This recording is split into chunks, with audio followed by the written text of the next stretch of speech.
Even I was wrong, I got my point across. They depicted me the boss. Of course, my orange box cutter make the world go round. Plus I'm fucking bitches ain't my homegirls now. Start stacking, dabbled in crack, gun packing. Nickname Medina, made the scenes, took my Ninas. From gym class to English, pass off.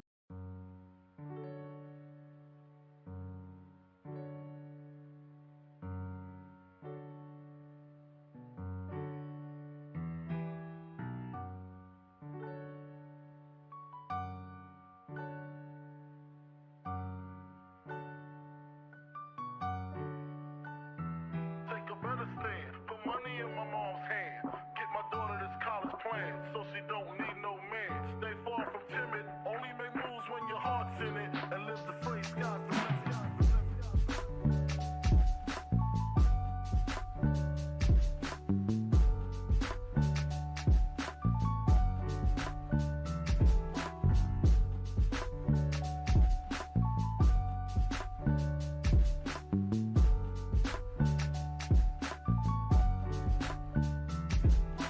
Never been as broke as me. I like that. When I was young, I had 2 pair of leaves. Besides that, the pinstripes and the gray. The one I wore on Mondays and Wednesdays. While niggas flirt, I'm throwing tigers on my shirt and alligators. You wanna see the inside? I see you later. Here come the drama. Oh, that's that nigga with the fake. Wow, why you punch me in my face? Stay in your place, play your position. Here come my intuition. Go in this nigga pocket, rob him while his friends watch it, and hoes clock it. Here comes respect. His crew's your crew, or they might be next. Look at they man, big man, they never try, so we roll with them. I stole with them, I mean loyalty. Niggas bought me milks at lunch. The milks with chocolate, the cookies, butter crunch, 88.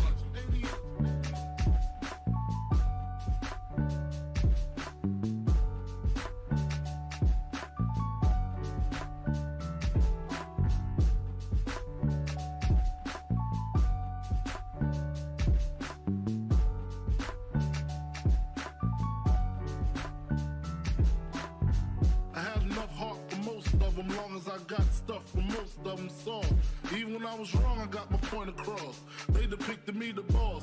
Of course, my orange box cutter make the world go round. Plus I'm fucking bitches ain't my homegirls now. Start stacking, dabbled in crack, gun packing. Nickname Medina, made the scenes, took my Ninas. From gym class to English, pass off for global. The only nigga with a mobile. Can't you see like total? Getting larger in waist and taste. Ain't no telling where this felon is heading. Just in case, keep a shell at the tip of your melon. Clear the space. Your brain was a terrible thing to waste.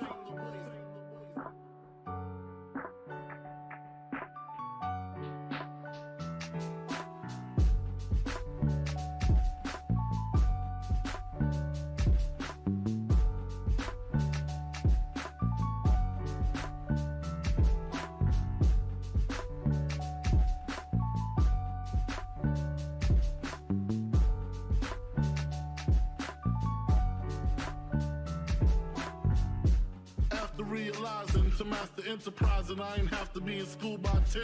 I then began to encounter with my counterparts on how to burn the block apart. Break it down into sections. Drugs by these selections. Some use pipes, others use injections. Syringe sold separately. Frank the deputy, quick to grab my Smith & Wesson like my dick was missing. To protect my position, my corner, my layer. While we out here, say the hustler's prayer. If the game shakes me or breaks me, I hope it makes me a better man. Take a better stand, put money in my mom's hand. Get my daughter this college plan, so she don't need no man. Stay far from timid, only make moves when your heart's in it. And live the phrase, sky's the limit. Motherfucker.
nigga never been as broke as me. I like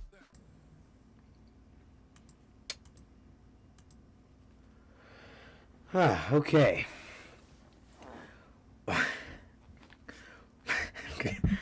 Kind of scared to do the intro, bro. My voice.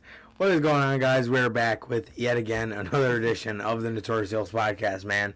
And we are back on here tonight with the SummerSlam 2021 review podcast, man. We'll get to the show in just a minute, man. But before we get started, if this is your first time watching, guys, do not know who we are here at the Notorious if you guys do not know how this show works, every Friday we're on here with the news.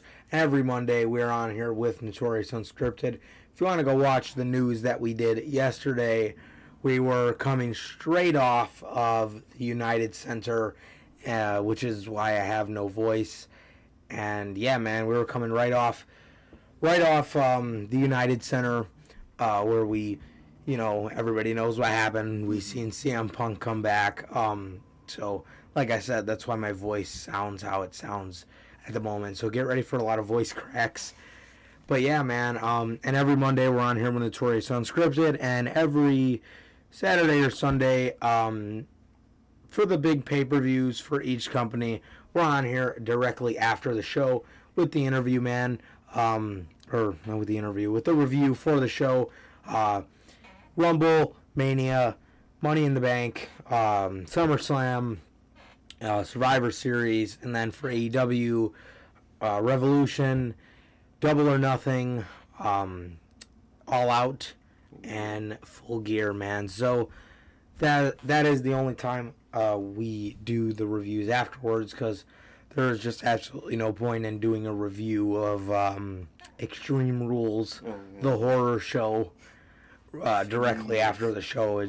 WWE is just not that relevant. No, really not. Yeah, man. So, also, this is your first time watching the show. You guys do not know who we are here at the Notorious Heels Podcast. I am Johnny Mayhem, one half of the host of this very show. And as for the other half, we got my man Sturcade here. How's it going, man? It's going good, man. It's going good. Just chilling out. We had a pretty simple day. Got up, ran some errands, and we watched the SummerSlam, man. The Summerfest. Man. What? That show. Man, that shit was boring. But, man, overall, it was a good day, man. It's a good day, bro. Does not compare to yesterday, last night, man, but it was a good day nonetheless, man. But this show was just something else, man. But my day, it was good, man. It was good.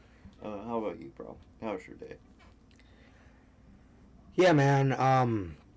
It was pretty good, bro. It was pretty good. Simple day. Just got up, ran some errands, and then we watched the Summerfest. Yeah, man. I mean, just hard to keep. What is it? Hard to keep CM Punk out of the mind. Obviously, the best in the world, man. It's such a crazy night. It's just crazy. Hard to stop thinking about it, man. But yeah. And then we watched SummerSlam, and man, shit. Well, first of all. CM Punk returns last night at AEW Rampage. News came out today that Bray Wyatt was most likely going to be signing with AEW. And what do they give us? They pull their fucking hands down the nostalgia fucking bag again. Literally, again. Not only for one person, but for two. We got two returns tonight, and we'll get onto those in just a minute. But let me actually pull these results up. Yeah, match order and shit.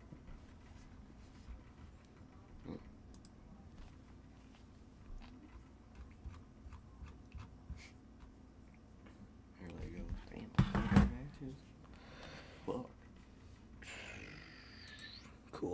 Okay. Yeah, man, like I was saying, they pull their hands down the nostalgia. I mean, like I said, we'll get into it in a minute, man, but like how much nostalgia do you need for a show? You know what I mean? Like, exactly, man. I don't know. And aside from that, the show was just completely pointless. Obviously, a lot of people were pissed off on some of the things that transpired on the show. But Right.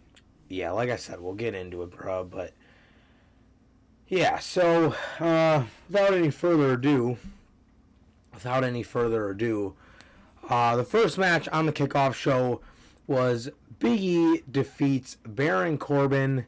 They announced this shit like 20 minutes before it happened. Yeah, I was gonna say like 20 minutes before it happened, dude. They announced this kickoff match, Big E versus Baron Corbin. This match consisted of Baron Corbin continuously trying to run away with the Money in the Bank contract as if he's gonna win it. Literally. Which, can somebody please tell this man that it does not work like that? Bruh. Duh, good God. This shit sucks. Where are they going with Baron Corbin? Exactly. What is the end goal for this man? Seriously. Yeah, he defeated Big E, Big E defeated him. Big E defeats Baron Corbin in 6 minutes and 35 seconds. This match was a complete waste of time. I actually ended up watching this since we really had nothing better to do. We usually don't even watch the kickoff match, but in this case scenario, we did watch it, and it was bad. It was bad. Man, shit was ass. Literally, man. What the fuck is this Corbin shit doing, man? It was kind of funny at one point. Well, man, what's the end goal? What's the point of all this? Or is there any? Probably not, man. You know they don't even know what the fuck they're doing with this. Fuck. Dang. Shit. Fuck, man, but yeah. They don't know where the fuck they're going with this shit, man. I mean, it's poor, broke Baron Corbin. How far can this go, bruh? This is just a comedy act on SmackDown, man. It's not right, man. You're wasting Big E's time. Why is Big E concerned with what the going-ons of SmackDown? They realize his story is really over on Raw, right? That's where his real story is at, with the New Day, Bobby Lashley. But instead, they fill Bobby Lashley up with Goldberg, and they fill Big E up with Baron Corbin? Come on, bro. This shit is just not it, man. It's just not it, and it's just a waste of everyone's time. It really is, and why is this a thing? Doesn't make any fucking sense, man. No, not at all. Yeah, man, I mean, what can we really say about this, bro? Before we get on to the main card, should we talk about the things that surround the show? Yeah, those are like weird segments. Yeah. Yeah, let's talk about that now. Well, another thing about the show I wanted to say, this commentary was hilariously bad. Bro, it was so fucking funny. They were saying some. It was horrible. Shit. Jimmy Smith, in this Raw Tag Team Championship match, says there's two predators in the ring. Staring each other down. Bro, you know how that shit sounds, man. Come on. We were busting up laughing, man. And then probably the funniest one of the night. Oh my god. Pat McAfee. Pat McAfee is... What match was he calling? I think... Was it the Goldberg match? No, that's Raw commentators. Oh, shit. Was it Edge? It was Edge. Okay, so after Edge. Edge speared Seth out of the ring, Pat McAfee says, there's so much more I want to say that I can't say on the cock. And then he says peacock to correct himself. That shit had me red. We were eating fucking Dominoes. Bro. Me and you were fucking That mad. shit damn near almost killed me, bro. There is so much more I want to say that I can't say on the cock. On the cock. Oh my Bro, that god. shit almost made me choke on my damn food, bro. That shit was fucking hilarious. Bro. Man, that commentary was way too damn funny. And fucking Pat McAfee. Bro, Pat McAfee had to watch Rampage last night. That motherfucker was voice cracking like us all fucking night, bro. Motherfucker sounds like me. He was like... He was saying... Like, bruh. He kicks out. Bro. That commentary was so amazingly bad. I love it. All it was missing was some Booker T, bruh. That motherfucker. Bruh. But for real though, another thing during this kickoff panel, I was just thinking about, man. I mean, I know it's their job and they're not gonna go off on a tangent about CM Punk, but like, how the fuck do you sit there and talk about this shitty ass SummerSlam card? Literally. When the biggest thing to happen in professional wrestling in the past 7 years. The past fucking, I don't even know. Like 11 years. Bro, shit. How big has it been since something like last night happened in professional wrestling, bro? Probably around Mania 30 when Taker lost. That was probably the last biggest thing that happened that other people, non-wrestling fans, talked about. It's gotta be, bro. Like, it's gotta be. Bro. And they're sitting there talking about this shitty ass fucking SummerSlam card. Literally, bro. I don't understand it, bro. I don't understand it. Like I said, I mean, I know they're not gonna go off on a fucking tangent about CM Punk, but literally, but good God. Come on, bro. Come on. That shit was just so irritating.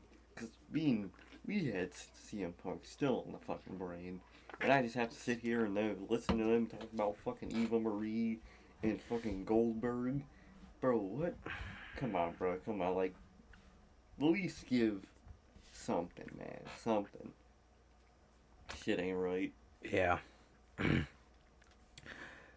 Oh, another thing before we get on to the actual card itself. WWE Games. Oh. WWE Games. We heard rumors that we were going to hear a lot more about WWE Games on SummerSlam.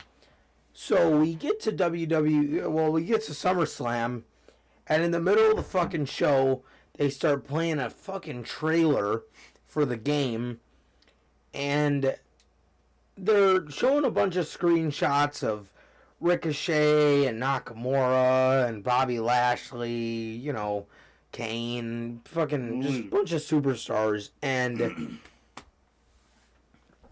they proceed to flash the date on the screen of March 2022. Man, I was taking a fucking shit, and I come out, and this man is talking about it's in March of 2022. I didn't believe him. I had to go look at it. I thought he was fucking with me. And it's in fucking March. What the fuck? We're gonna have nobody to play as in that fucking game.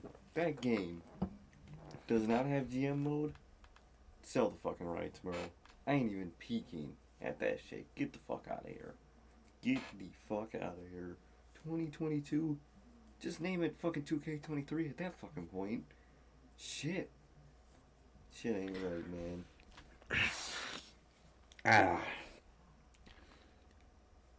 I wonder if they're waiting until after AEW comes out with their console game. Probably. So they could gauge what to do. Right. Shit ain't right. Man.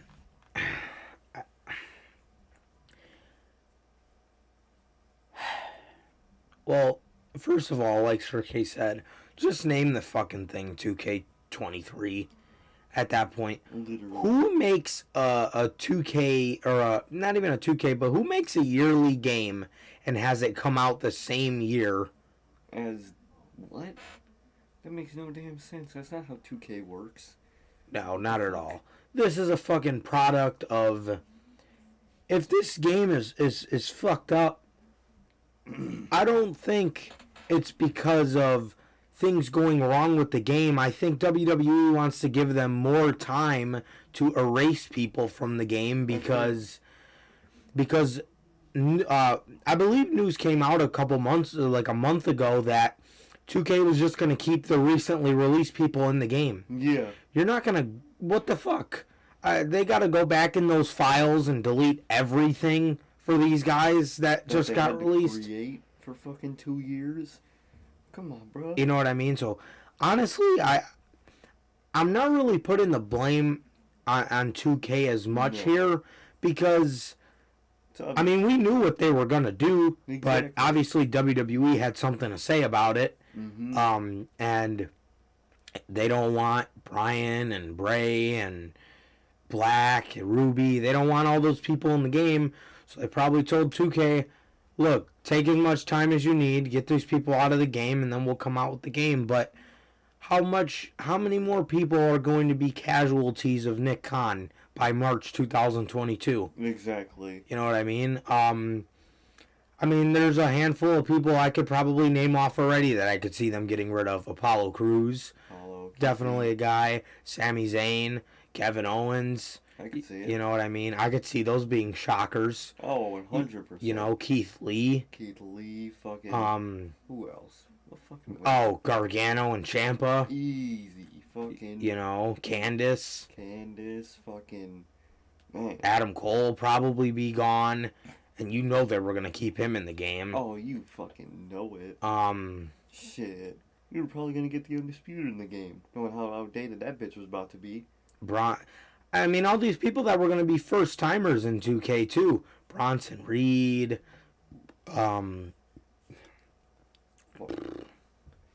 Damien Priest. It's another guy. I mean, there's a lot of guys. Obviously, they don't come to my mind right now because I haven't played 20 in a really long time, but... Karrion Kross, you know what I mean? All these people that are going to be first timers in WWE, like some of the ones we just named off, are a lot of them are not going to be in the game anymore. Mm-hmm. Leon Ruff is a guy. I could have seen Diamond Mine being DLC. Oh yeah. You know what I mean? Now Tyler Rust, no. Like, man. You know what I mean? A lot of those guys, Everrise, you know, were going to be first timers in the game, and they created all new models, did their mocap, did this and that for them, and just to get erased and deleted.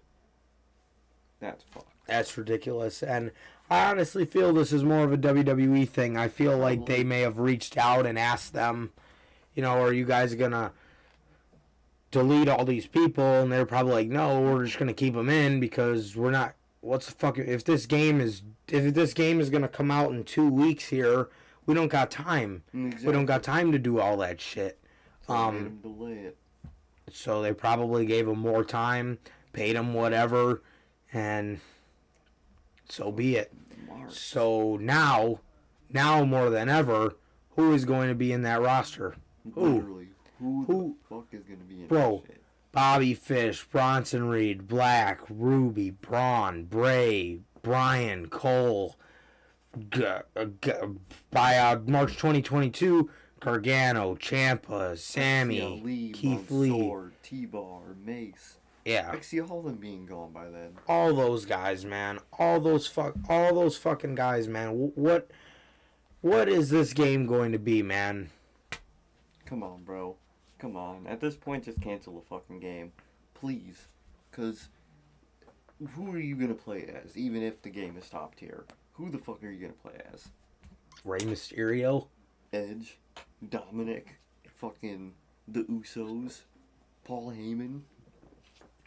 The only possible good thing that might come out of 2K being delayed is we might be able to play as Hick Brock Lesnar. That is the only positive thing I could think of, is seeing that fucking ponytail in that goddamn game. Other than that, this shit sucks, bro. Why are they making them delete all these people? Just let them be in the game, bro. If they're already made, oh well. It's not like they're gonna market them in the game. They're just gonna be in the fucking game, so What the fuck are you doing? It makes no sense. They probably have to pay royalties to some of those guys. And they're like, yeah, we gotta get up out of here. Come on, man. Come on. That shit's just foul. We don't want to be in the red. Exactly. Fucking Mr. Khan. Not the good Khan. $7 million mansions, but you're worrying about being in the fucking red. Get the fuck out of here, man. Get the fuck out of here.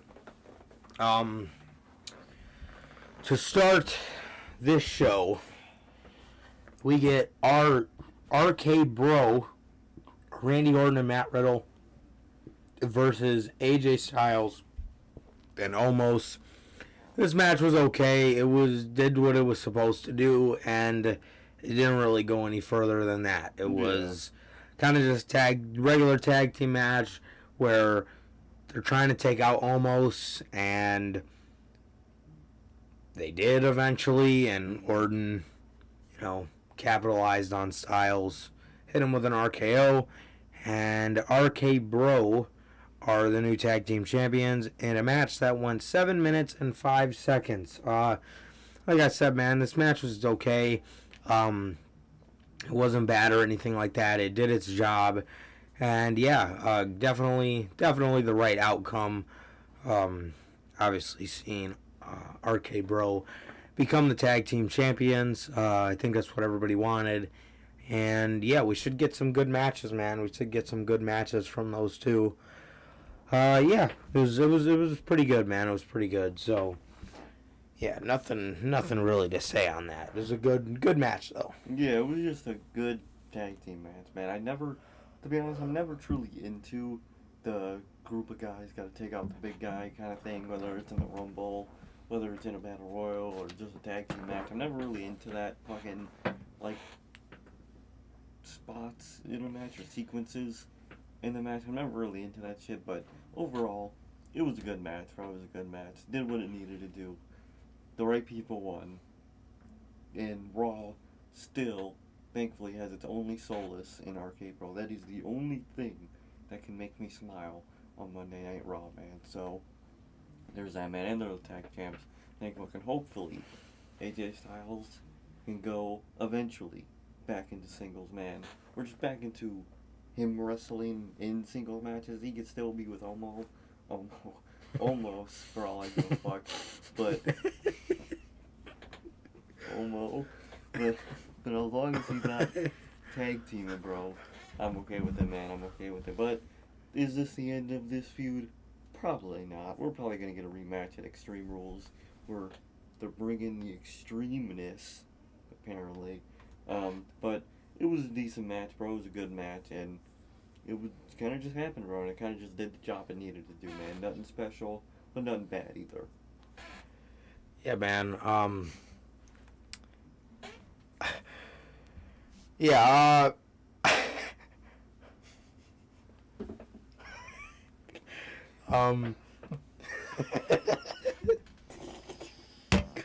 Did you get it? Yes, he did. Fucking idiot. Almost. Oh no.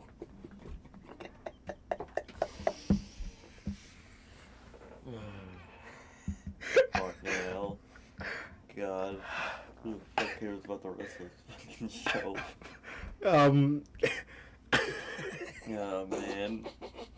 The fuck. Yeah, bro. Another thing,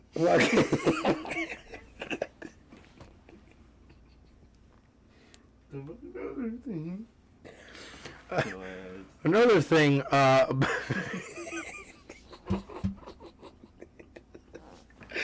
oh, dude. Man.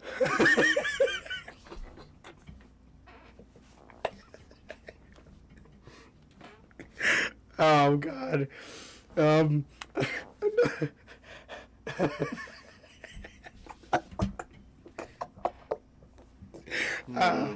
right. Also, let's try to get AJ Styles away from Omos. Oh man, let's try to get him away from Omos and have him doing things more important on the show. Absolutely, bro. So, next up, probably the biggest fucking embarrassment in SummerSlam history. Alexa Bliss defeats Eva Marie in 3 minutes and 50 seconds. Dude, this match, Eva Marie is so fucking untalented in the ring. The most she did in this match was take a drop toe hold. Literally, she just took bumps. Like, bruh. And she just fell on her back a couple times. That's literally all she fucking did, bro. Why is she here? Man, not really. Elmo.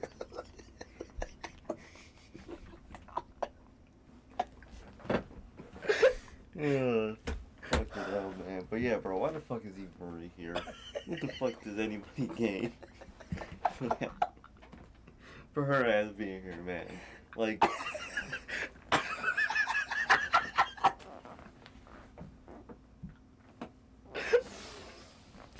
oh yeah, man. But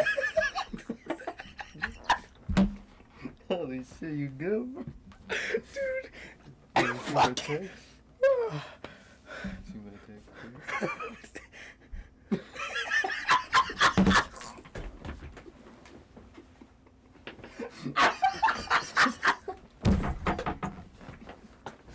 oh man.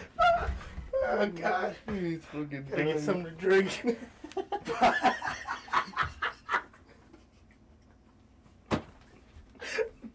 Oh man. Oh, bro. It's fucking more enjoyable than SummerSlam. Shit. Man, alright. Eva Marie. Oh god, so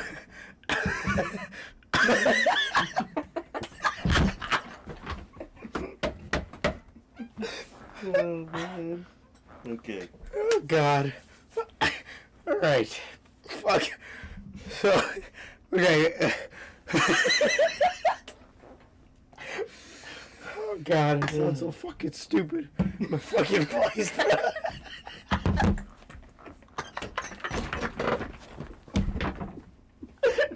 I didn't hear that, bro. I didn't hear that. Oh god. God damn, I sound like John Lawrence, bro. Probably how he sounded sick. Oh god. Oh man, this fucking chair.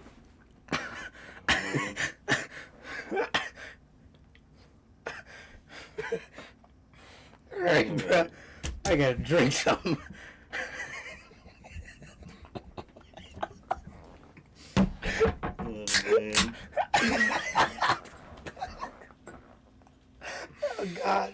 My head hurts.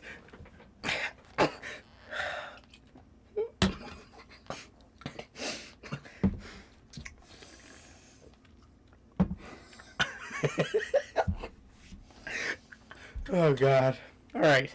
Fuck. I sound like I'm about to cry. Oh man. Okay. I sound so stupid. Fuck. Fuck. Alright, man, so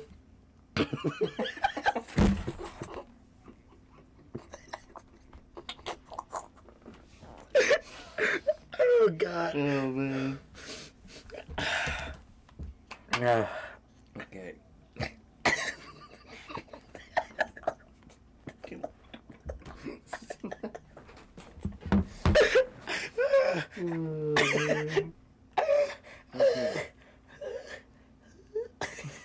Fuck, bro. I sound like a goddamn dragon. Oh man. Oh, okay. Alexa Bliss versus Eva Marie. Bro, like I said, this shit. Shit sucks dick. It does, bro. Alright. This shit is. Bro, there was a chant that broke out. It was like Eva sucks. Mm-hmm. And then the building. By the way, well, we'll get to that when Becky comes out. But I don't know if it was the whole arena, but I don't know, maybe these people were just that out of it. But, like, there was a "We Want Wyatt" chant, and it was pretty loud, but let me tell you, if that was all the people in the arena, that's sad. Yeah, bro. Holy shit. That's sad. Unless they muted it, but even for the moments that they would never want to mute, we were louder, 100%. We were 100%. That shit was quiet as fuck, bro. Bro, we rewatched Rampage. Bro, we're going to be talking about this for a couple weeks, so guys, just bear with us. We rewatched Rampage. I've never heard a fucking crowd roar like that. Continuous. Ever. Literally. Ever. In my entire life. In my entire life. Continuous with that roar. You couldn't even hear the commentary team while CM Punk was walking out. Excalibur was trying to say CM Punk is all elite, and you could barely fucking hear him. Literally. It was that loud. Shit, man. Bro. Shit. You don't get a crowd like that at this company, man. No. You'll never get a fucking crowd like that. The closest they come is Chicago. Exactly. Is when they just come to Chicago. And that is... That's when we're chanting CM Punk. I was going to say, that is when... The closest you'll get to that, but even that didn't compare because... I don't even know why fans go to those shows. They try their best to be energetic. They try, but... How can you be, though? You're at a fucking Raw. Exactly. And all you see in, like, fucking ringside is a bunch of fucking, like, 30 and 40-year-olds. Like, it's just a bunch of fucking losers. Bro. Dude, obviously none of them have wives. Like, it's just a bunch of fucking generic wrestling fan. And when I say generic wrestling fan, you see the picture in my head. Round, fucking neck beard, fucking, that's all you see in these fucking SummerSlam crowds and shit. Yeah, man, so "We Want Wyatt" chant kind of breaks out, but not really. It was kind of short-lived. I don't know if they're getting over it, or I don't know what, or I don't know if they turned it down or whatever, but there was a "We Want Wyatt" chant. Like I said, Alexa Bliss did clotheslines and a drop toe hold. That's like all she did. And that was pretty much all she did, but I honestly think that's all Eva Marie can do. Literally. I think she could just fall on her back. Literally. Fall on her face. Shit.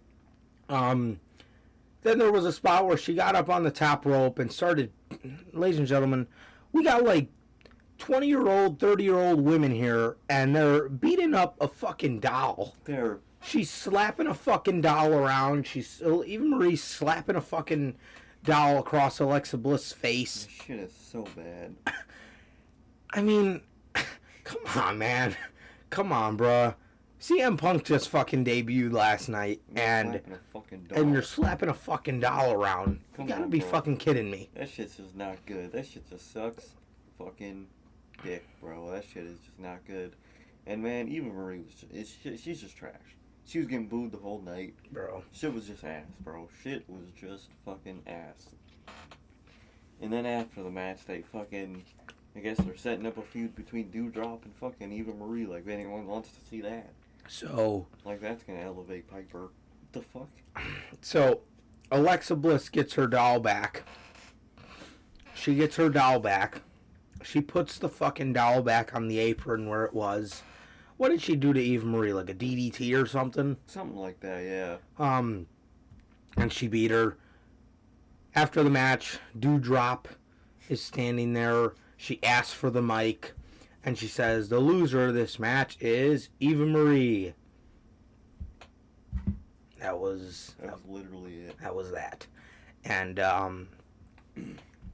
then she put her apron on and walked away. Or her little coat. Jacket, yeah. She put it on and walked away. And that was that. What a fucking embarrassment. This match lasted 3 minutes and 50 seconds. And like I just said, bro, this match was just a complete embarrassment. Complete fucking garbage fest, man. One of the worst part, after all this, I think Piper Niven is going to keep the name Doudrop. I feel like on Raw, she's going to say some shit like, you might have given me this name, but it grew on me. She's going to say some shit like that. Her ass is going to be called Doudrop for the rest of her career in this fucking company.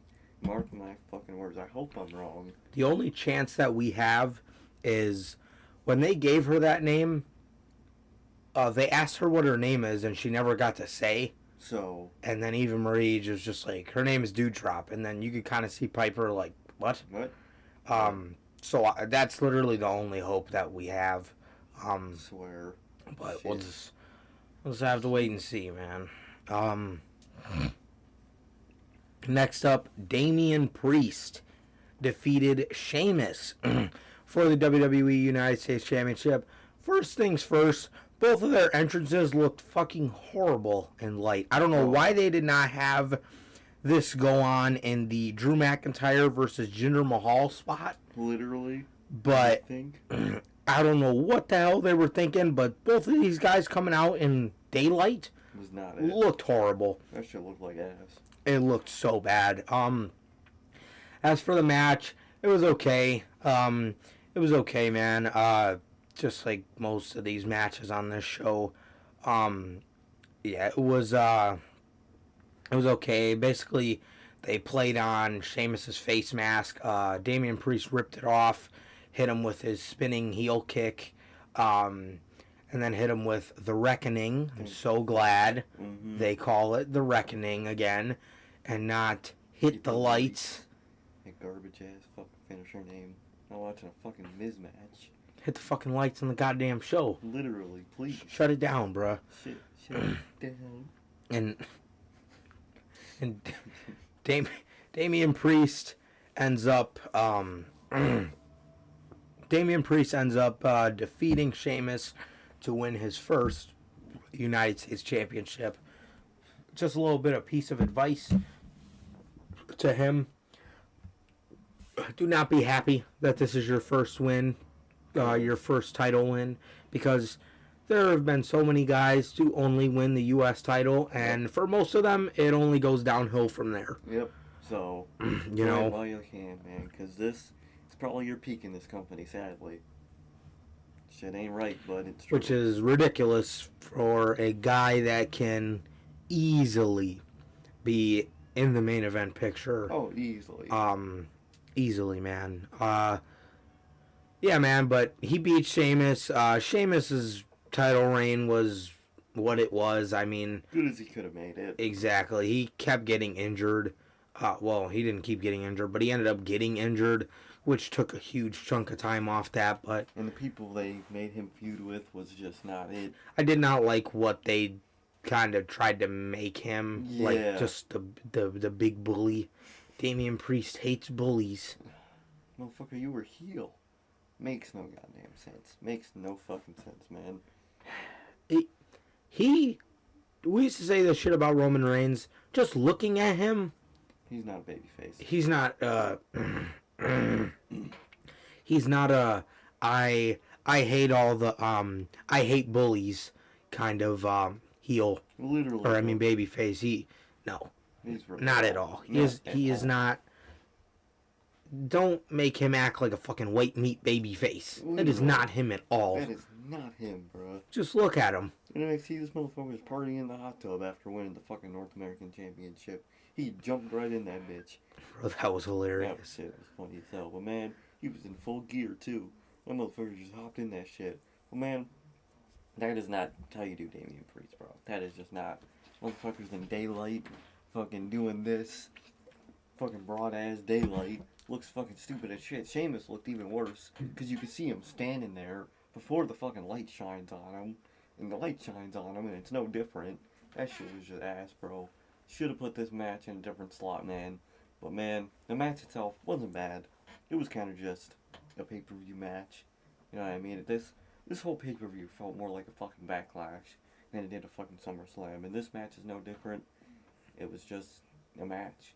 Good for Damien Priest that he won, man, but come on, man. Come on. They could have been so much grander than this. Exactly.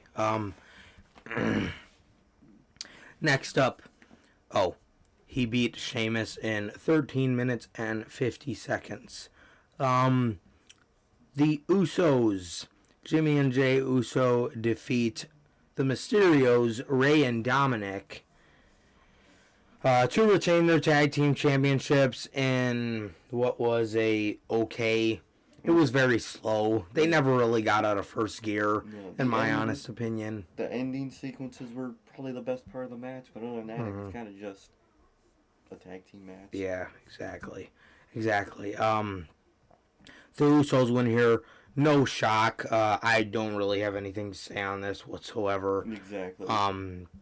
But yeah, kind of just a fucking match there. Yeah, kind of just happened. Exactly. Not into the Mysterio family, bro. I cannot get into them, bro. Dominic is just... He's not it, bro. I can't believe it. I cannot take him seriously, bro.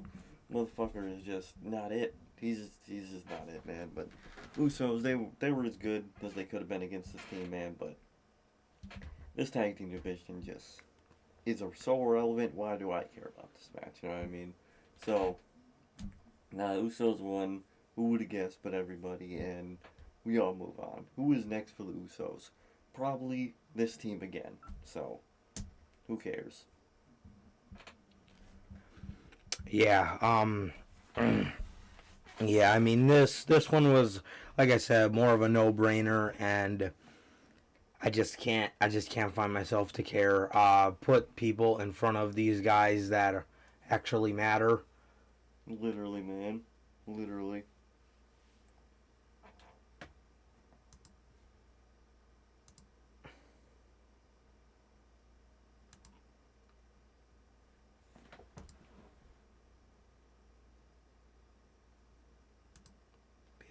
Get the fuck out of here, man. Your little bitch ass. Hey, gonna. Go fuck yourself. Dumbass.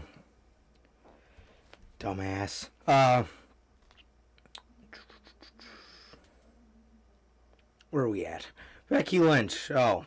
Bianca Belair, man. Bianca Belair makes her way to the ring, and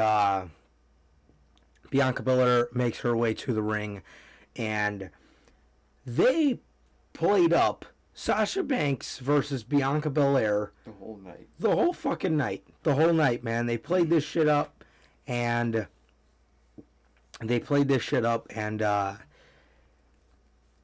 Bianca gets down to the ring, and Greg Hamilton, I think, or Mike Rome, whoever it was, says Sasha Banks is not here to compete. So everybody's booing. So then they say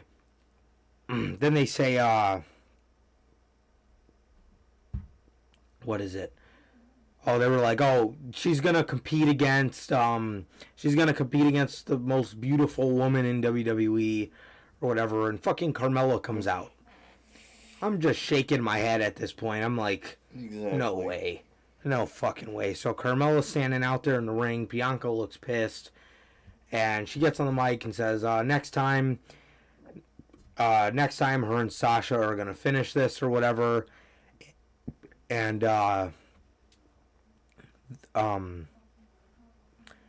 then Becky Lynch. Becky's music hits, and my God, it was great. It was great to see her. She came out. She was fired up. She had a shirt. It said, "The man is back in Vegas," but the real shirt says, "The man is back in town." Yeah, it was absolutely great to see her. She gets in the ring, takes out Carmella, and she says, "How about me and you, Bianca, go after, or how about me and you have a match for SmackDown Women's Championship?" Bianca Belair thinks about it. It says, "All right, let's do this." Becky Lynch, the bell rings. The fans are going crazy. Becky Lynch shakes her hand, puts out her hand. Bianca Belair goes to shake it. Becky punches her in the face. She turns around. Becky gives her a fucking rock bottom and beats Bianca Belair in 27 seconds. Seeing Becky was great until all of this transpired. Literally. And listen, I will be the first to tell you, I would have not been upset with Bianca losing in a normal ass match to Becky, because Bianca's reign, come on, bro. It's just been lackluster, man. It's just been shit. It's just been shit, man. You know, they had a good match. They had a good match out of this. That could have been something great. Mm-hmm. It really, really, really could have. That really could have been something really great. And what do they go and do? Make it That 27 seconds. 27 seconds in a Bianca Belair burial of a future star of this company, man. She has been Rhea Ripley'd. She has been, bro. Fucking buried. Come on, bro. Come on. 27 seconds. That would have been okay if it was a genuine match. Genuine match length. It was 27 seconds, and Becky didn't even hit her finisher. She beat her ass with a fucking rock bottom. What? That shit made no sense, bro. And it just fucking ruined the Becky return. Because they realized CM Punk debuts last night. Returns. They fucking call Becky up. And people are happy. People are going crazy. And you have that, and then people are just like, wow, well, that's fucking garbage. How do you ruin your own moment 27 seconds after it happens? Come on, bro. That shit just makes no fucking sense, man. And it makes no sense, man. And a little Bianca's reign sucked. You don't go out like that. No one deserves to go out like that. No, not no one. Goldberg could have. Well, man, still, as bad as Bianca's reign was, doesn't deserve that, bro. At least let her go out clean. Thanks, Dad. Says he likes our shirts. Hell yeah, bro. Shit's awesome, man. But, I mean, at this point, now, after that, what is Becky going to do? She's a champ now, okay? Okay, who is she going to face? Carmella? God, no. Sasha, probably down the line. A rematch with Bianca is definitely what's next. Come on, bro. Come on. And now, at Survivor Series, we're going to have to endure a certain match. And we'll get to it when we talk about the other women's match. But, man, I am not excited for the women's side of Survivor Series in the fucking slightest. But Becky returns. It was cool until it ended. Shit was garbage after that, man. Yeah, exactly. It was very cool until all of that transpired, and at that point, like Sir K just said, man, they literally done ruined their own moment. Literally. Absolutely ridiculous, man. Absolutely ridiculous. Next up, Drew McIntyre defeats Jinder Mahal by submission. Who cares?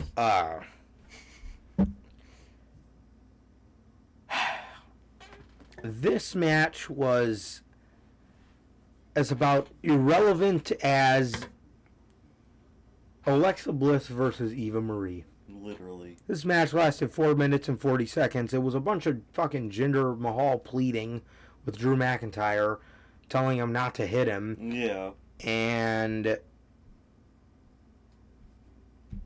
that was it. And that was it. ended. That was it. So, bro, what can I even say, man? What can I even say? Why, man? Veer and Shanky come out after this match. Drew McIntyre grabs his sword and he goes to swing at him like he's gonna chop his head off. literally. And that was it, pretty much. It just happened.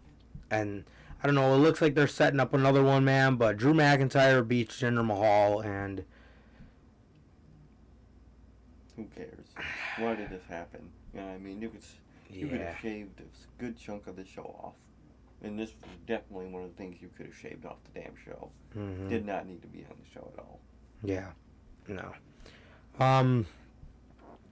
Charlotte Flair defeats Nikki Ash and Rhea Ripley. Rhea Ripley, yet again, loses to Charlotte Flair. But she was not the one that submitted. It was Nikki Ash, the champ. The champ.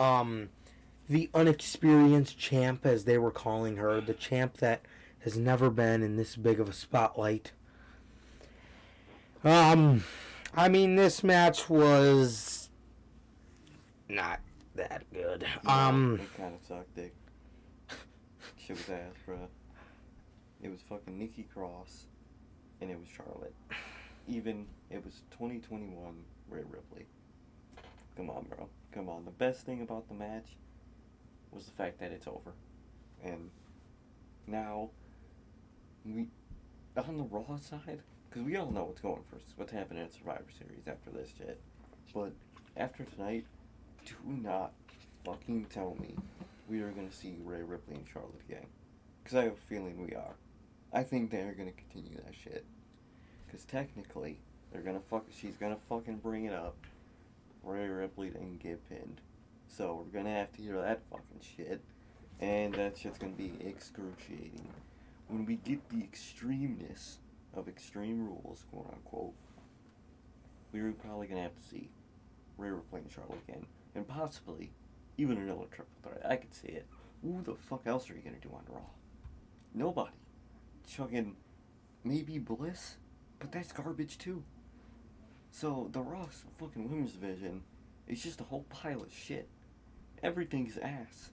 Eva Marie, Dewdrop's fucking by association, fucking Piper Niven, Alexa Bliss is dog shit, fucking Charlotte is champ, Rhea Ripley is fucking 2021 Rhea Ripley, fucking Nikki Cross is a fucking superhero, and who's left? Asuka's not on TV, they can't find anything for her, so who the fuck? This shit is ass, bro. This shit is ass, and another reason why Raw fucking sucks every goddamn week. Worst women's division in professional wrestling. Right here on Monday Night Raw. Shit is ass. Garbage, man. Garbage. Yeah, man. I mean, Charlotte wins here, and what can I say? With Becky Lynch going over to SmackDown, man, that really leaves this Raw Women's division with absolutely nothing. It does. Yeah, absolutely nothing going for it. I mean, what the fuck is going to happen now? Another triple threat, another Charlotte and Rhea match, Charlotte and Nikki H. Their only hope is the draft. And what the fuck are they going to really be able to do with the draft? Send Sasha over to Raw? Oh, wow. Like, after tonight, I could see them sending Bianca. I could see that easily. God damn. Shit.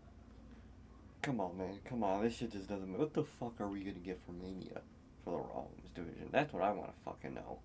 What in the absolute fuck are we going to get for Mania? Charlotte and Sasha? Charlotte and Bianca? Who the fuck cares, man? Who the fuck cares? God. Yeah. Edge versus Seth Rollins. Edge defeated Seth Rollins. I mean, it was okay. It was okay. I feel like Seth carried the match. Oh, easy.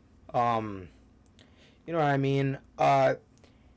Honestly, after Pat McAfee said that there are things that he cannot say on the cock, it was kind of hard to stay focused on the match. But it really was. But from what I remember, you know, this was better than Edge and Roman. Oh, definitely. But I feel like Seth definitely did most of the carrying here. Mm-hmm. Easy. But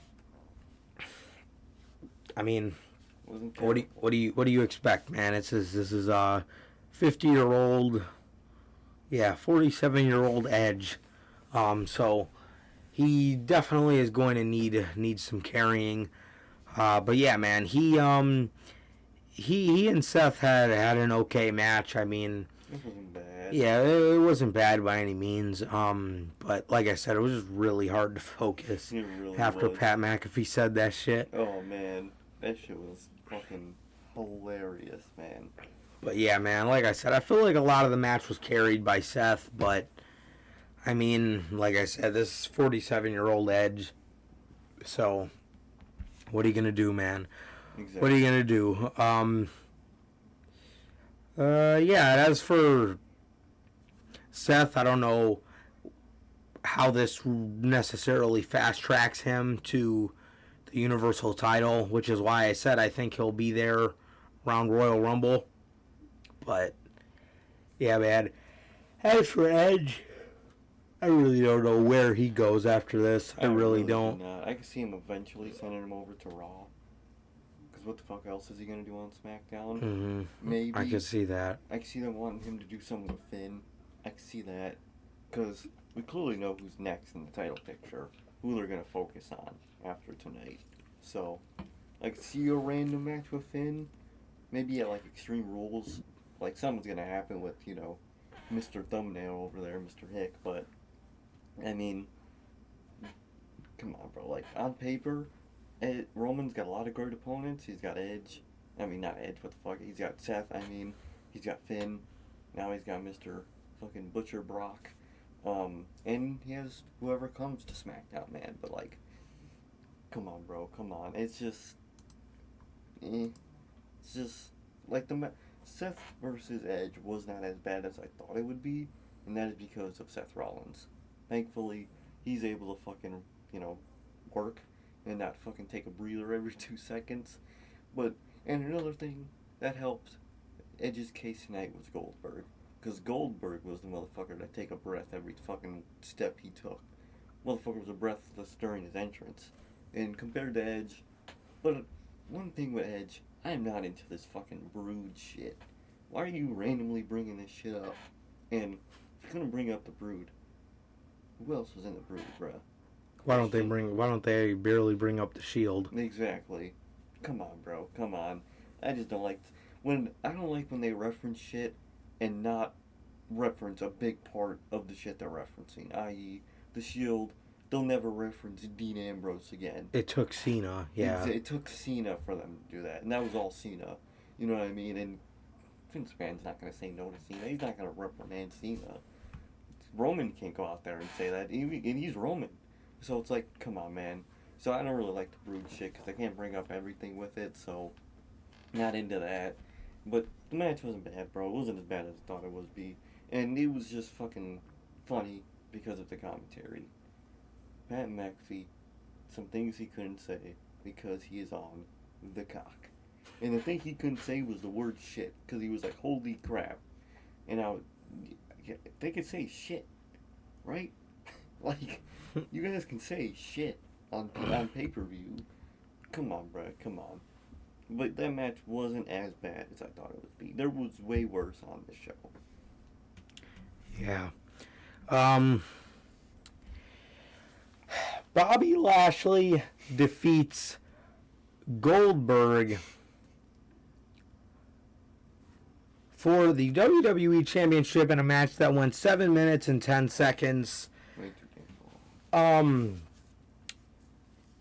This man Goldberg was scaring me in the beginning of this match. I really thought he was about to win, but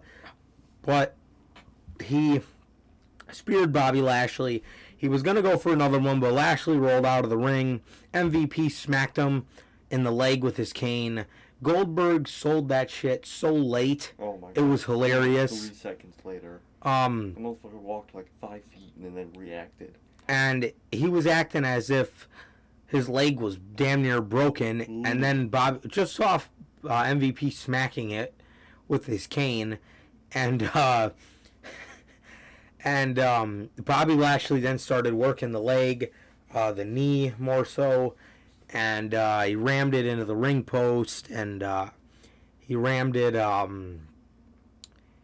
What did he do? He kept hitting him on the ring post, and you kept doing leg chops to him, chop blocks. Yep, that's what he kept doing. So he kept doing chop blocks, and he kept smacking his knee off the ring post, and Goldberg trying to sell a hurt knee, like just slowly falling back like an old dude, was absolutely hilarious. Was but yeah, man, The match ended by referee stoppage because Goldberg just kept falling back. MVP slid Bobby Lashley a chair. Bobby Lashley starts going to town on his knee. And Goldberg's little son, his little 16-year-old son, hops up in the ring. Bobby Lashley whips him over his shoulder, puts him in the Hurt Lock, and starts wringing this guy out like a wet fucking rag. Fucking tossing his ass and shit. And he throws him on the ground, and then Goldberg crawled over to his son and was hugging him and whatnot. And you could hear Goldberg saying that he's not done with him and he's gonna kill him. And then fucking MVP got on the mic and he was like, "Yeah, how could have Lashley known that was fucking his son?" Like, bruh. But I love how when Lashley gets so mean, it takes It's like blind. MVP, Yeah. like stopping him. You know what I mean? Like backing him into a corner. Blind rage, and I love it. I love that shit. Bro, it's amazing. It's amazing. It's kind of like, I actually kind of like it better than Brock and Heyman. Brock and Heyman used to do that too, but I feel like Lashley listens to MVP more, so MVP has more of a purpose. Exactly. Because Brock just sometimes did not give a shit what Heyman had to say. Oh yeah, he'll just toss him to the side and be like, "Yeah, I'm beating the fuck out this dude." Exactly. And they have the kind of playing. They even did it tonight of where Heyman is scared of Brock. I don't know why they do that on TV a lot, because they're just best friends. They're literally just genuine best friends. So I don't know why they always have the play of just he's scared of them. You know what I mean? Exactly. So, and it just works better for MVP because there's clearly the mutual respect that they have on TV, and it just works when he calms them down. But I love the blind rage he goes into, and he beat up a fucking 16-year-old. That shit was fucking great. He rang his ass out. That shit was beautiful. The only thing that's not beautiful is this shit's gonna continue. We all know where this is leading to. It's fucking Saudi Arabia, crown jewel. Goldberg is going to lay dormant until October, which is not next month, but the next month, so 2 months away in October. Goldberg is going to lay dormant until Bobby Lashley is ready. I don't know who he can face until then, but God, this is only the beginning of this. Yeah, that shit. And they're playing Goldberg as the babyface. That's the worst part, man. Get the fuck out of here. You immediately made Bobby Lashley the babyface in this. Exactly. Immediately. So them trying to go back and even considering making Goldberg in the babyface role, I find absolutely hilarious. Oh, hilarious. Every time Bobby Lashley connected with fucking Goldberg, got a pop. Literally, Bobby Lashley was just getting pops by beating his ass. Yep. Come on, bro. Come on. That's just... Everyone hates Goldberg. Yeah. Wisely. Mm-hmm. And I'm so glad nobody was doing the fucking Goldberg chant. That Bro was motherfucker so silent. That shit was beautiful. You love to see it, man. You love to fucking see it. Yeah, man, but MVP had one of the best lines of the night. Just so how is Bobby Lashley supposed to know that was Goldberg's son? But I love it. I love when Bobby Lashley just sees red and he's just going crazy, and it takes MVP telling him to chill the fuck out. Exactly. That'll do it. But Bobby Lashley's so fucking good. I do not want to fucking see him lose to Goldberg. I would have deserve it. I was about to genuinely be upset because for Bobby Lashley. And this is at a point in WWE where I really don't give a fuck what don't. happens, but that was one of the things that would really piss me off because I love Bobby Lashley, man. He's doing great. The guy's on the top of his game right now, and to have him lose to Goldberg just shows me what you think of somebody so great. You know what I mean? Exactly. Which just scares me for that crown jewel shit, man. Mm-hmm. That fucking scares me. At least The last time we were at a Crown Jewel, Goldberg beat, the last time Goldberg was at Crown Jewel, he beat Bray Wyatt for the Universal title. it sparked the creation of this fucking podcast. Yep. So Goldberg is never a good sign for us. He is our worst enemy. He's the reason we are here right now in a bad way, and he's fucking about to do it again. Shit ain't right, man. Shit ain't right. Yeah, man. But yeah, 7 minutes and 10 seconds was how long this match went, and it was okay. I liked how, you know, he kind of just beat the shit out of Goldberg. It was scary as hell in the beginning, but I like how he just beat the shit out of him at the end. He beat the shit out of his son, but what I didn't like is WWE basically confirming that this is not the end. In fact, this is just the beginning of this. Exactly. It's just not looking good from here. No. Roman Reigns defeats John Cena by pinfall, man, in a match where if Roman Reigns lost, he would have to leave WWE. This match lasted 23 minutes. It had a lot of near falls. It had a lot of good near falls, may I say. Mm-hmm. It had a lot of good near falls, man. It definitely did not feel like 23 minutes. I genuinely thought this match went like 15 minutes. Exactly. It was a good pace match. They paced it really good in the match. Yeah. As far as the match, I liked it. I liked it a lot. I think it was better than their 2017 match. Oh, easy. As that one was babyface Roman, babyface Cena, the passing of the torch.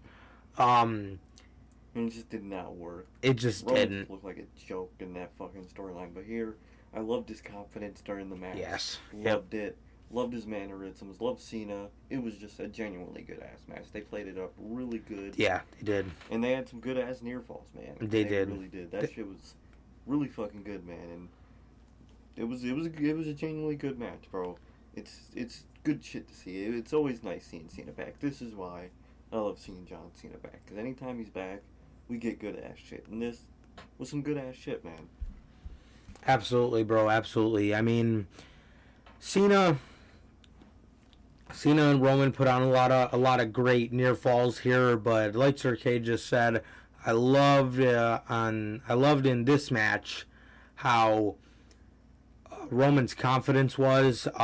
He was very confident. As the match ended, he said that this was his WWE and that it's about to be over, and he was exactly right. It was over. Every time Cena got momentum, he was just more annoyed than anything. He wasn't scared. He was just pissed off and annoyed anytime Cena got any momentum, and he was just bragging anytime he was on top. It was a really good played out match by Roman. He's got his fucking gimmick down, bro. I'm really happy that he's got that shit down greatly. Yeah, he does. Yeah, man.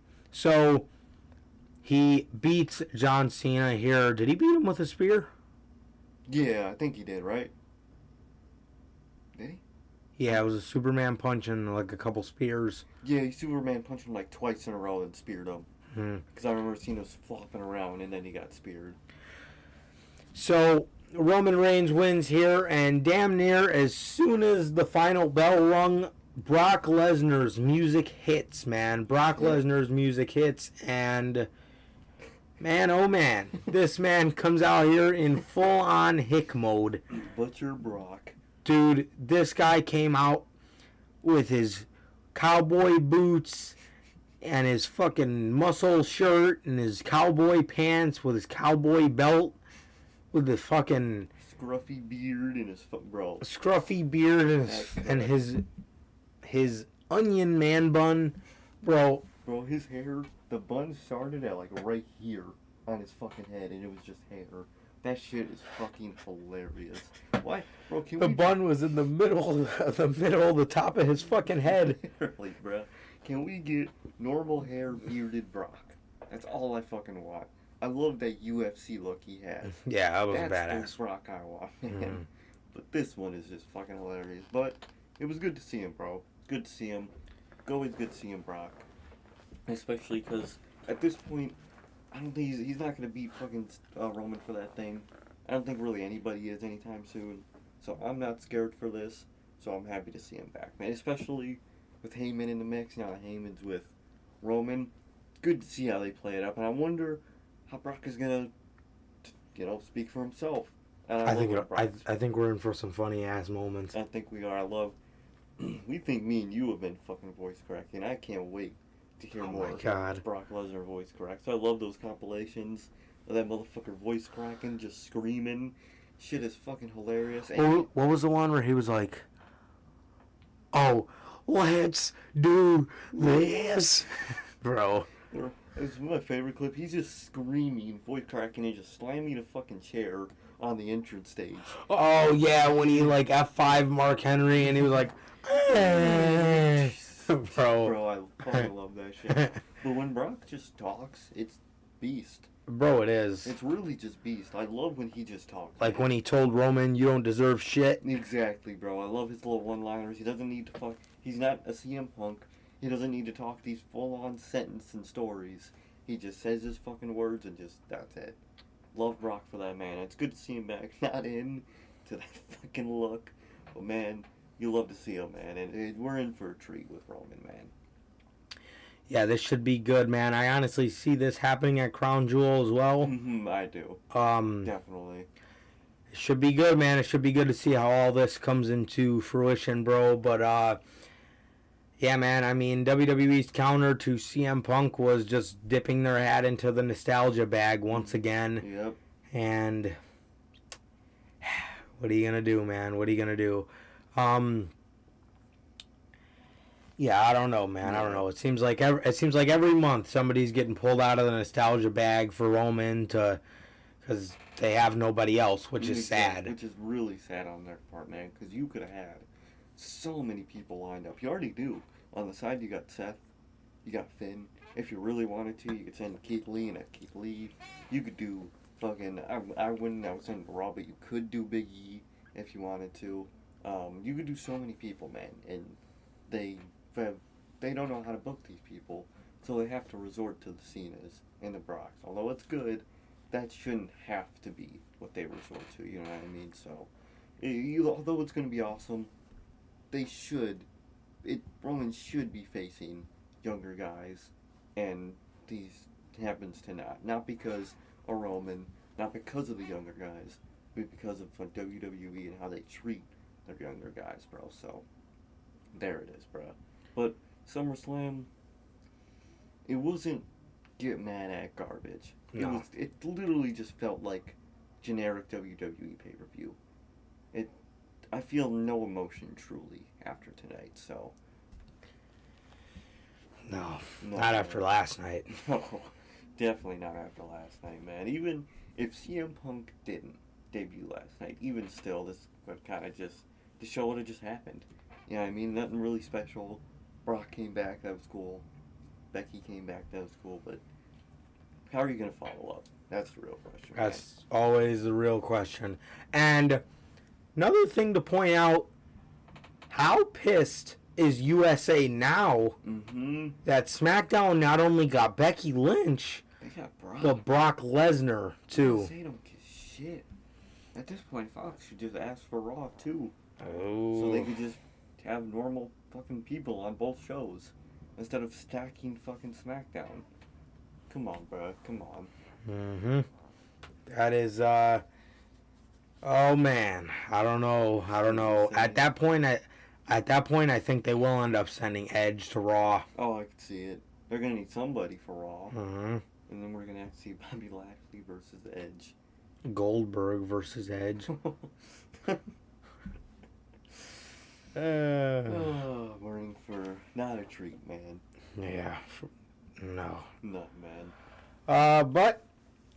Yeah, man. So that was SummerSlam. That was SummerSlam, man, and that was your SummerSlam review for 2021 from the Notorious Heels, man, the IWC's best kept secret, and that is going to do it for this edition this edition of the Notorious Heels podcast, man. And without any further ado, man, is always a pleasure for my Johnny Mayhem. And Sir K. That is going to do it for this edition of the Notorious Heels podcast, even though people in the comments don't think we should be going live because it's a waste. Suck a dick. Suck a dick, man. We're on here.